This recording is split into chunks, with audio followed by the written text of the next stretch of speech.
do another training here in LA, and we have to get out the same message at the same time. So one of the things that everyone should be doing is going to consciencecoalition.com/study, and that is where the study assignment for lawmakers is posted. You can actually download every part of the study assignment to stay, on the same page and have your lawmakers. You can send that in an email to all of them.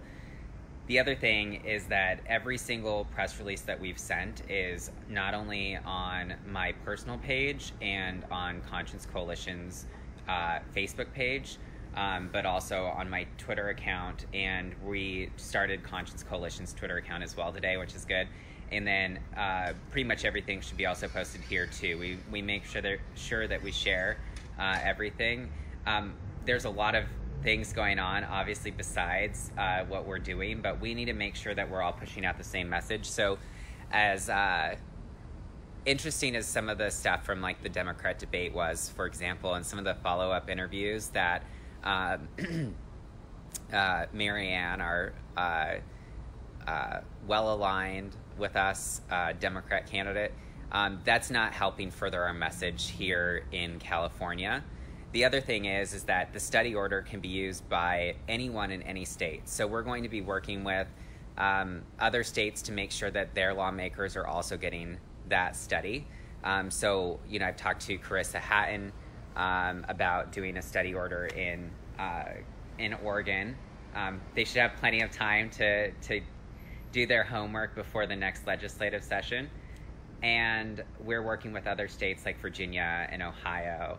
And there's also a group that we're working with too, in Florida, and I think there's a few other states. I don't want to miss any, but we have definitely put, I think, a lot of these California lawmakers on the run, and they're actually starting to get meetings with constituents that they were not doing before. And I think it's really exciting because when I first came to California, the energy was kind of defeated, and I think people were feeling a little bit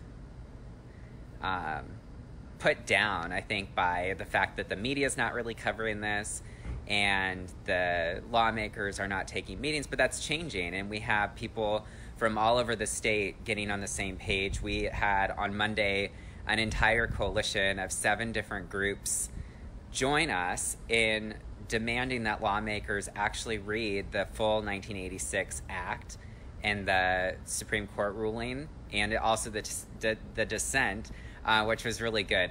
Sotomayor, one of the highest ranking Democrat Latina people in the country, she sided with us. She understood what we're really dealing with. And then we also have the legislative report, which we sent out a press release today about the 1986 legislative report that was given to all of the lawmakers ahead of their vote. And in that, there was a lot of content that we put out in our press release today, basically saying that there is a real thing, such thing as vaccine injury and death, and that there's no way to possibly predict whether a child will be harmed by a vaccine or not. So that's a really powerful message that was even pushed out by the proponents of the 1986 Act. And, Ronald Reagan, when he signed it, he explained that he had reservations. So we have all the content that we need to help kill this thing here in California. And it's really important that we do and stay focused, because if we can kill this thing here in California, that will send a very strong message that we can kill this thing in pretty much any other state. And we have to crank this thing out every day. The other thing too is that there's a lot of people on Twitter causing up a scene, making stuff up, pushing out content written by people that are just shady. We have to ignore them.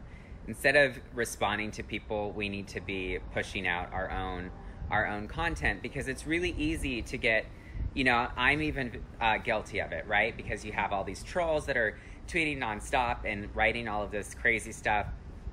We have to post that. Let's see, where are you posting reading assignments?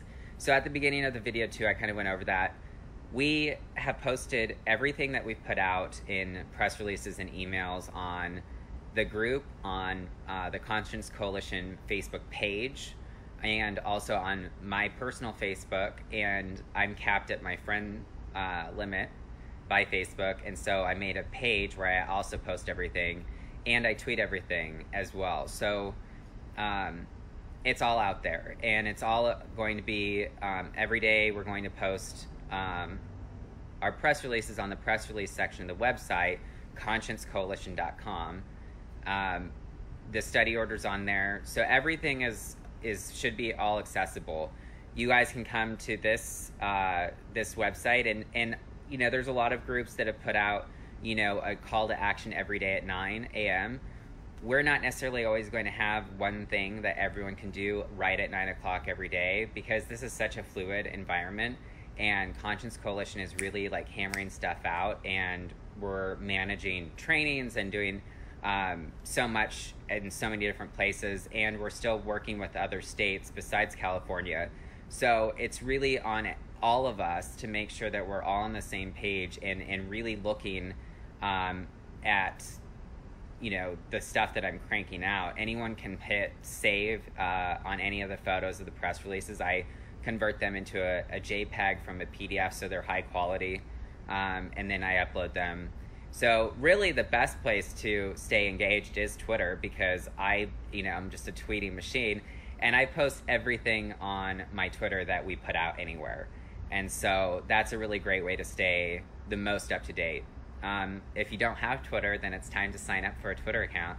A lot of people have signed up for a Twitter account, and they've tweeted for the first time in this last week. That's great. We need everybody following each other and retweeting and liking, because when you hit like and also retweet, it helps generate more traction for that tweet and helps more people see it. So I have to get going because we have another training here in LA, and so if anyone has not received our press releases, then comment your email address in the comment section, so that we can get you added to our list. And if you haven't received any of them, you might want to check your spam folder, because it's possible it landed there.